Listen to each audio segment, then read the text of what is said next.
Baik teman-teman, selamat malam. Kami dari kelompok 7 akan mempresentasikan hasil kerja kelompok kami dengan judul Merangkum Gelombang Elektromagnetik. Sebelum itu, perkenalkan nama saya Feby Putri Wahini Alawa. Saya Yudhistira Salawa. Saya Sekian Sugu. Saya Didi Pamungkas Tinja. Saya Muhammad Azwan. Baik, penjelasan pertama akan dijelaskan oleh teman kami Yudhistira Salawa. Baik, saya akan menjelaskan bagian A, yaitu gelombang elektromagnetik. Gelombang elektromagnetik adalah gelombang yang terdiri dari medan listrik dan medan magnet yang saling tegak lurus dan merambat melalui ruang.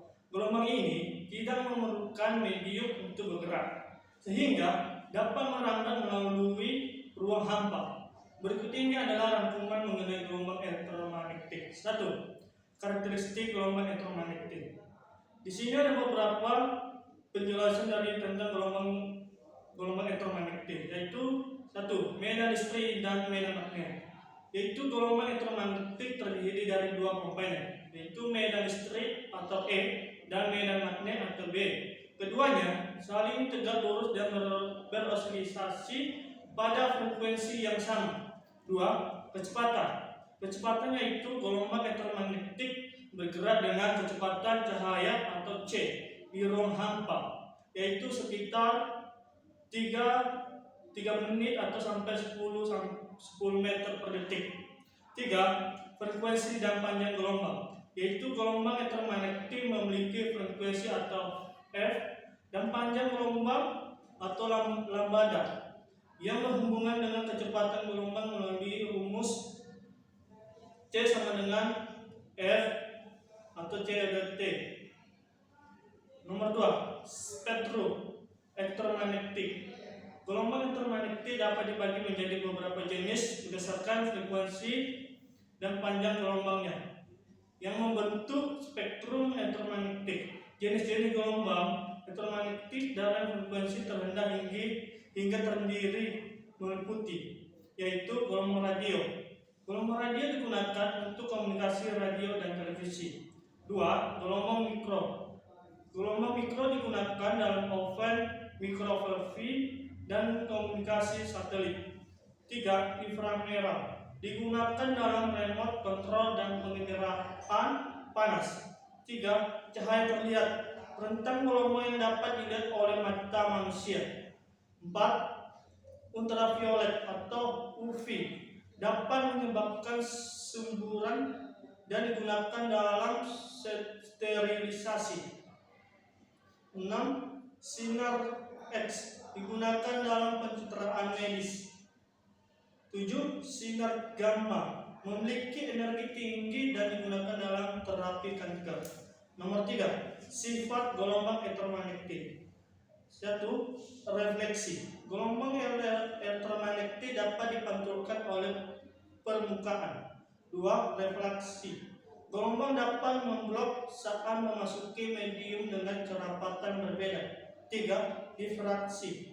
Gelombang dapat menyebar saat melewati celah atau sekitar rintangan. 5. Interferensi. Gelombang dapat saling berinteraksi menghasilkan pola interferensi. Bagian 4. Aplikasi gelombang elektromagnetik. Gelombang elektromagnetik memiliki berbagai aplikasi dalam kehidupan sehari-hari, antara lain yaitu 1. Komunikasi. Digunakan dalam radio, televisi, dan telekomunikasi seluler. 2. Medis. Digunakan dalam pencitraan medis atau sinar X, MRI, dan terapi radiasi. 3. Industri. Digunakan dalam pemanasan atau oven, mikrowavevi, dan pengendaraan atau sensor inframerah. 4. Astronomi. Digunakan untuk mempelajari objek di luar angkasa melalui berbagai panjang gelombang. Baik, penjelasan kedua dijelaskan oleh saya sendiri. Bagian B, rumus gelombang elektromagnetik. Rumus penting yang terkait dengan gelombang elektromagnetik yaitu 1. Kecepatan gelombang elektromagnetik. Gelombang elektromagnetik bergerak dengan kecepatan cahaya disimbolkan dengan C di ruang hampa yang dapat dinyatakan dengan rumus C sama dengan 3 per times 10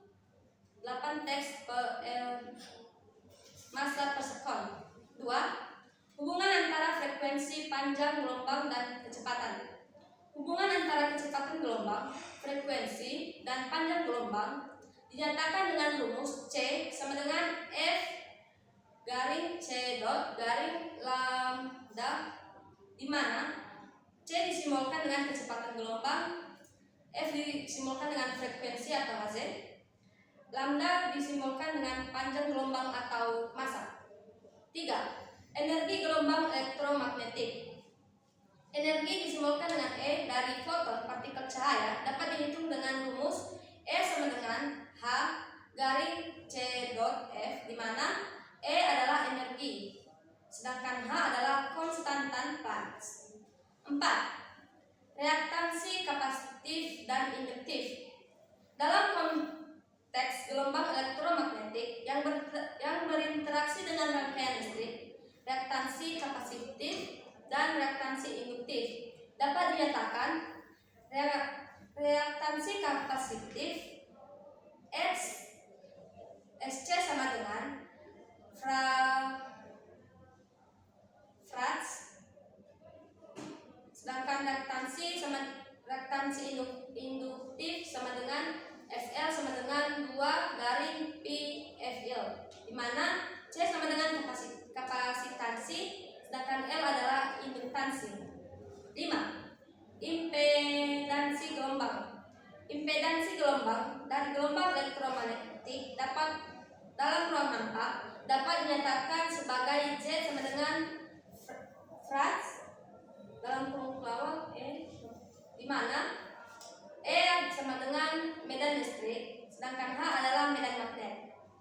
6. Hukum Snell atau refraksi.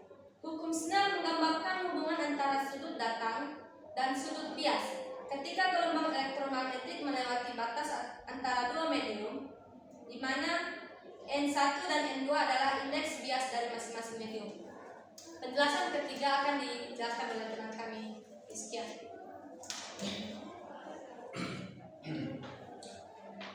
C. Perbedaan tentang gelombang elektromagnet. Berikut adalah perbedaan antara beberapa konsep dan jenis gelombang elektromagnetik, serta perbedaan antara gelombang elektromagnetik dan gelombang lainnya.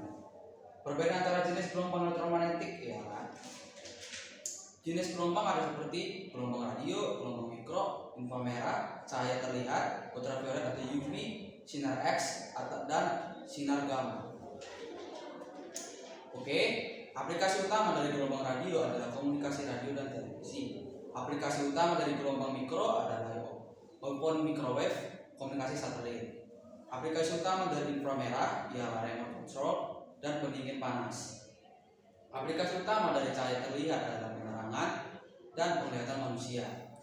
Aplikasi utama dari ultraviolet atau UV ialah sterilisasi dan tanning. Aplikasi utama dari sinar X ialah pencitraan medis. Dan terakhir, aplikasi utama dari sinar gamma ialah terapi kanker dan penelitian nuklir. Singkat saja ya. Selanjutnya teman saya dan Tirta. Baik, saya lanjutkan 2. Perbedaan antara gelombang elektromagnetik dan gelombang lainnya.